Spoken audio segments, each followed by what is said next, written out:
Welcome back to ANC Conversations. Now, homeowners across the country were shocked when their electricity bills finally arrived and they saw the astronomical charges being billed to them, leading many to question what alternatives we can invest in to mitigate costs in the future. Well, our next guest, Solargy's Managing Director, Jochen Stauter, or more commonly known as Solar Joe, is pitching a possible solution. All right, Joe, thank you so much for joining us. Can you tell us, how this whole Solar Joe name came about? It started around 9 years ago. I started a solar company in Germany, an energy company, and some of our engineers went on vacation to the Philippines. And they fell in love and started building a little bit of their center of life here, and also built their own hotel. And once they received their first electric bill, they were shocked about how high it is and how much they have to pay for it. And since we in Germany also 8, 9, 10 years ago had so much solar installed and everyone knows the technology, we had a project, an initial project where we thought, okay, let's just bring our technology here, install it on the hotel, and the results were breathtaking. And that's where I would say my start in the Philippines as a Solar Joe started. Because, as I just said, there is a huge need for it because we need a lot of electricity here.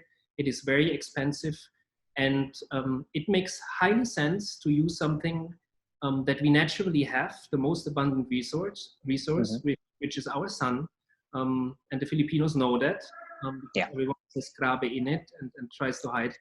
Now more than ever, I think people have become much more attuned and aware to what the possibilities are.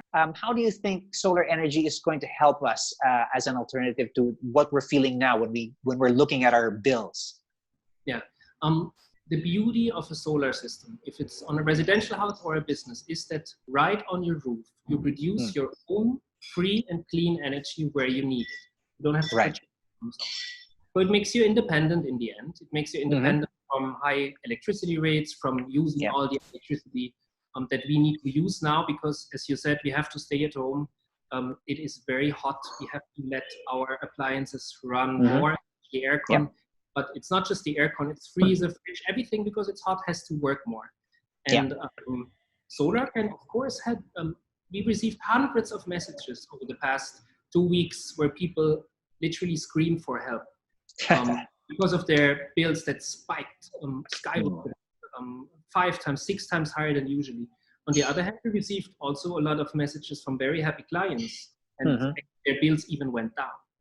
So it has never been a better time to have a solar system installed now, because it really can show how effective it is and how much of a headache you can have in times like this.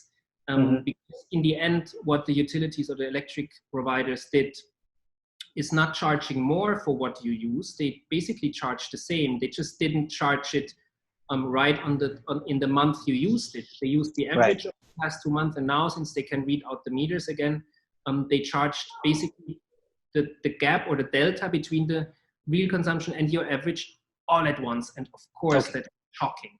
Help people understand what the various options are and what kind of a return on investment you can look forward to, whether you're thinking of investing in a grid tie system or going whole hog, or is it worth it at all at this point to invest in a storage or battery system?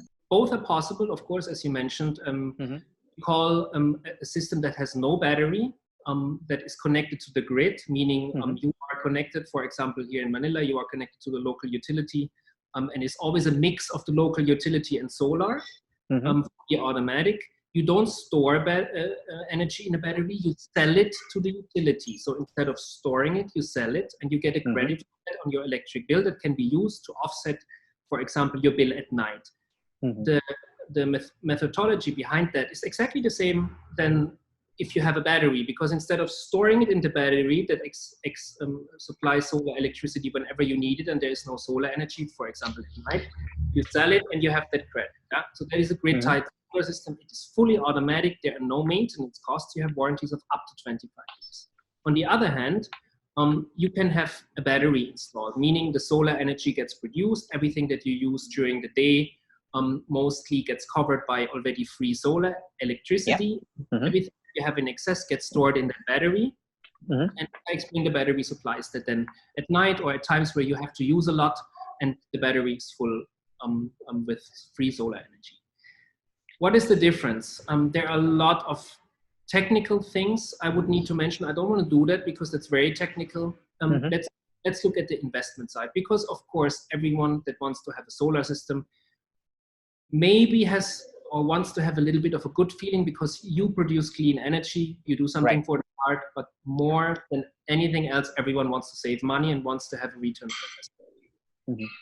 A grid-tied solar system in the Philippines gives you a return on investment of less than 5 years. In some cases, even recover in 3 years. That means the money you invest, you get a nice payback per year of more than 20%. That's unbeatable. You have to compare that if you invested same amount of money into, for example, a car, you lose a lot of money, or you into the bank, you get maybe 0.5%, or in the stock market, very volatile. If you put it in a battery system, and that is very, very important to know, you have to exchange a battery every, let's say, 5 to 8 years. I talk about the top batteries made in Europe. Mhm. Why is that? Because they have a certain life cycle, charging cycles. Solar batteries, lithium ion based, really good quality, that we use, for example, a lot in Germany, are not made for high temperatures, not necessarily for high temperatures. They're the most efficient around 20 degrees, 25. We don't have that here. No one wants to install an aircon system for the battery. Plus, there are natural losses. 1 kilowatt hour of solar that goes into a battery doesn't come out as 1 kilowatt. There are natural losses, like when you store your phone, you charge it, and then you need more electricity that for the phone to be full, and as it has then in the end. You have a huge investment. The batteries are very expensive. And yeah, it is in the end not economically to do it, but it gives you independency because you don't need to be necessarily connected to the grid, meaning you don't receive an electric bill anymore. So you really, really want to have that inner drive to be fully sustainable, because you have to invest more than double as much than you need for a grid-tied system. However, if you do not have grid available, a lot of areas in the Philippines have that. Means you don't have electricity. It's not about talking about a return on investment or saving money. It's about having electricity, and then, of course, you have to have a battery and you have to invest a lot more in the end. And the bottom line is, if you want to be smart, if you want to have a nice ROI, you want to have no maintenance costs, you should choose a way, if you have grid available, definitely a net metering system and grid-tied system, as long as the batteries are that expensive and not really efficient, let's say, for at least 10, 15 years. Okay, so at this point in time, it still remains that the most reasonable return on investment in relation to a solar power system is going to be a grid-tie system. For people who don't have that option, then certainly looking at batteries or storage systems may certainly be worth the investment. Solar power made a lot of sense even before we came into this pandemic, even before we came into, or before we ease into our post-COVID era. Why does it make even more sense now as we look into the future? They not just make more sense now, they are also inevitable. Because in the Philippines, we have 110 million people living. More and more people are going to be older. They're going to earn their money. I think the average age is 30 in the Philippines, very young. And the more money they earn, people want to have houses, and all. The electricity demand gets massive here. Actually, it increased by 30% over the past 5 years. We talk about gigawatts, unbelievable amount of electricity. And we have two sources of electricity. One is non-renewable, which is coal, for example, fossil fuels, and we have renewables. So actually, more than nearly 80% of our electricity in the Philippines is still non-renewable based, heavily reliant on coal. And there are statistics from the World Bank, for example, that if the world continues to use coal like what we do now, after 115 years from now, there's no coal anymore. And that's not far away from us. So to be able to cater that massive demand we will have here in the Philippines, we cannot rely on technologies that are limited, or on sources of electricity that are limited, like coal, like fossil fuels. We have to have a way of using something we have that is renewable: wind, water, solar, hydrothermal. all those technologies. And solar is simply the easiest, the most accessible, the most market proven, and in the end, the cheapest technology in renewables that you can invest in and the country can invest in. And there are plenty of examples worldwide where countries did that. For example, Germany. More than 50% of the country already can run with solar electricity. And so on the one hand, it makes massively sense. It makes you independent. You can produce it on your own roof. You see it. It's not fake or something. You can really feel it. Our solar systems even come with an online web monitoring where you see live how much it produces. So you have transparency. You can really see it. There's no fake or anything. And on the other hand, there is really it's really necessary for the Philippines to in the end allow our children and everyone else to experience the Philippines the way we did or we do still, because in 115 years, what are we doing? We need to have our beautiful nature preserved. It's true. All right, Joe, let me ask you this though. What are some of the biggest hurdles you think in the way of people adopting and adapting to a more, relying more on renewables, particularly solar energy? Yeah. A lot of answers now. I try to break it down. Still, some people think differently about a lot of things. That means we have to educate a lot. Not just the consumers, also the middlemen. Middlemen are banks.